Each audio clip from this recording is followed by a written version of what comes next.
पाठ्य पुस्तक का 18वां क्वेश्चन देखिए कि एक हाइड्रोजन परमाणु में इलेक्ट्रॉन तथा प्रोटॉन लगभग 0.53 एंगस्ट्रॉम दूरी पर परिबद्ध है। तो निकाय की स्थितिज ऊर्जा का इलेक्ट्रॉन वोल्ट में परिकलन कीजिए, जबकि प्रोटॉन से इलेक्ट्रॉन के मध्य की दूरी अनंत दूरी पर स्थितिज ऊर्जा को शून्य लिया गया है। बी पार्ट में हमें कहा गया है कि इलेक्ट्रॉन को स्वतंत्र करने में कितना न्यूनतम कार्य करना पड़ेगा। यदि यह दिया गया है कि इसकी कक्षा में गतिज ऊर्जा जो ए में प्राप्त स्थितिज ऊर्जा है उसके परिमाण की आधी है।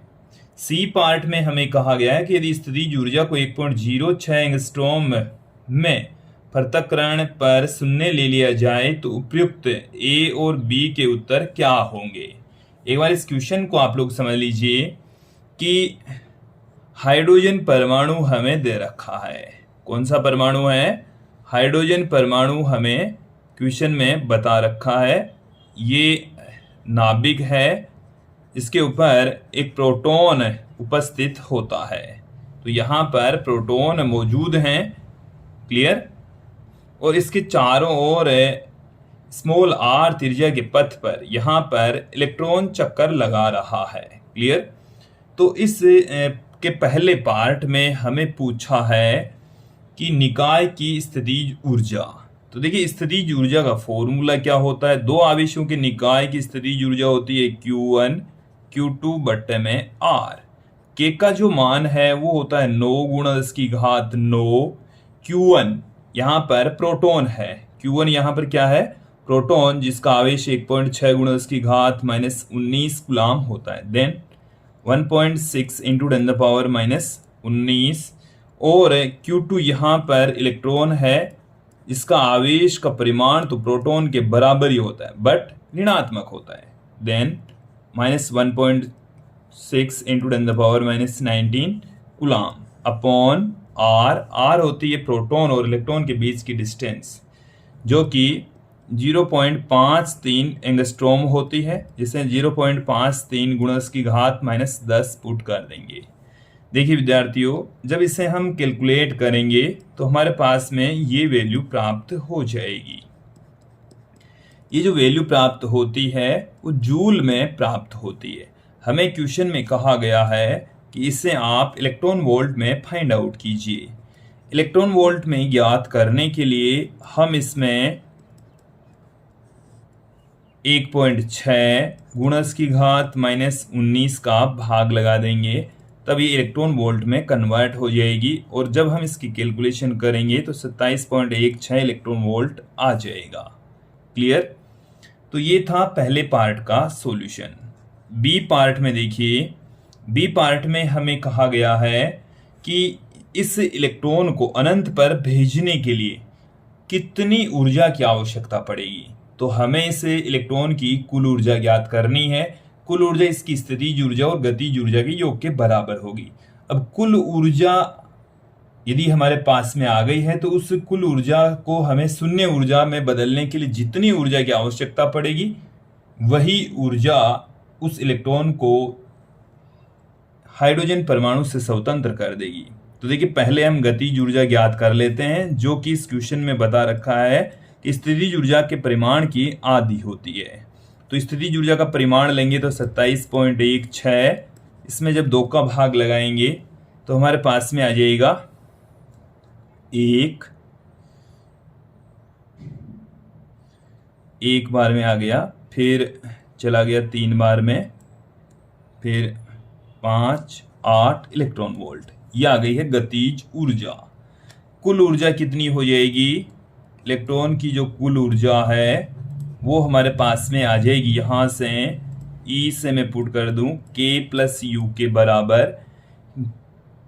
K का मान है 13.58, U का मान है 27.16। देन यहाँ से इस E का मान है वो हमारे पास में आ रहा है माइनस में 13.58 इलेक्ट्रॉन वोल्ट।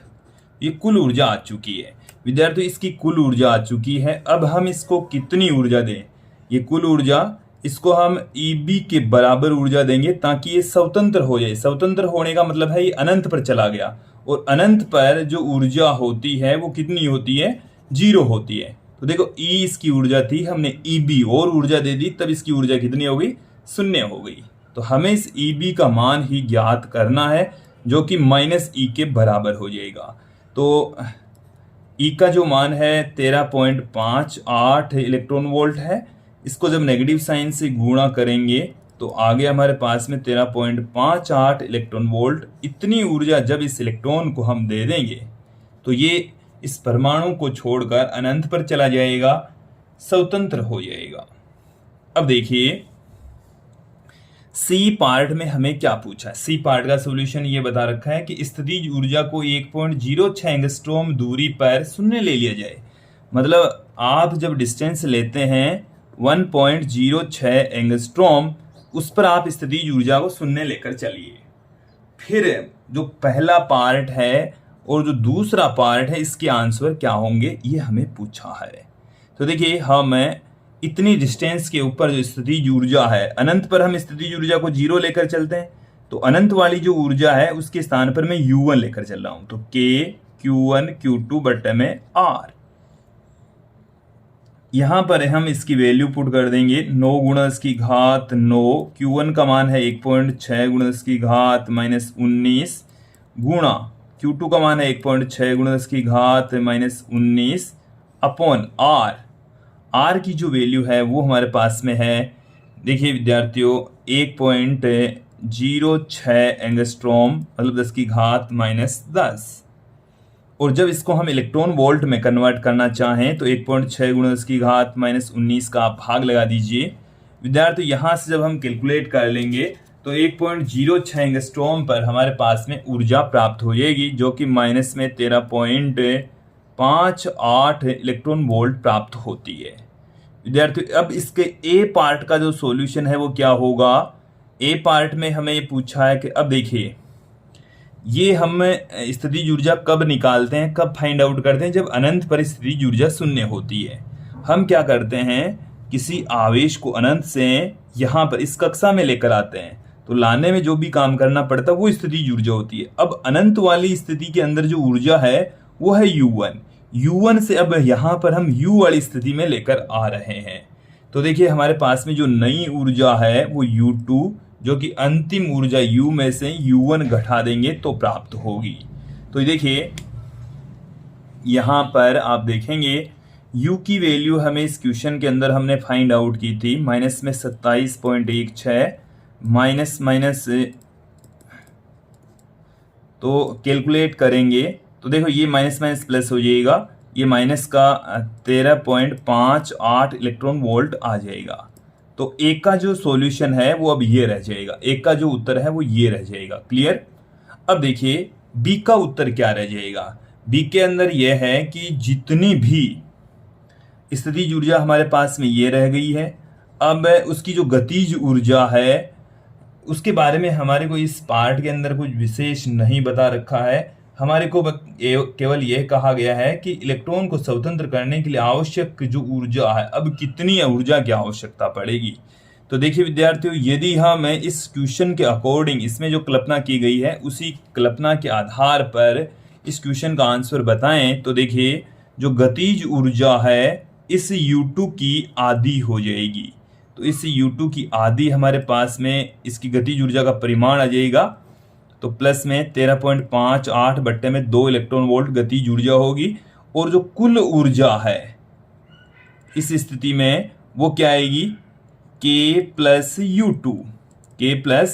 तो K की जो वैल्यू है वो है 13.58 बट्टे में 2, U2 का मान है माइनस में 13.58, और जब हम इसको कैलकुलेट करते हैं तो 6.76 माइनस में 13.58, देन यहाँ पर माइनस में 6.76 इलेक्ट्रॉन वोल्ट आता है। क्लियर। और इतनी ही ऊर्जा अब की बार जो बंधन ऊर्जा है वो हमारे पास में 6.76 इलेक्ट्रॉन वोल्ट होगी। इतनी ऊर्जा जब आप इस इलेक्ट्रॉन को देंगे तो ये इस परमाणु को छोड़कर बाहर चला जाएगा। तो विद्यार्थियों ये तो एक कंडीशन है जिसके आधार पर इसका सॉल्यूशन इस तरीके से आएगा।